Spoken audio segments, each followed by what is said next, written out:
feet together, stride position, lunge,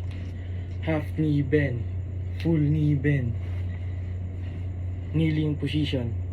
stride kneeling position, half kneeling position, one leg extended kneeling position,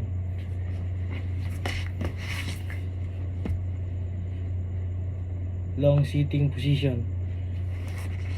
hook sitting position, frog sitting position, stride position, long rest sitting position, front lying position, back lying position, dog stand, arms on hips, arms on waist,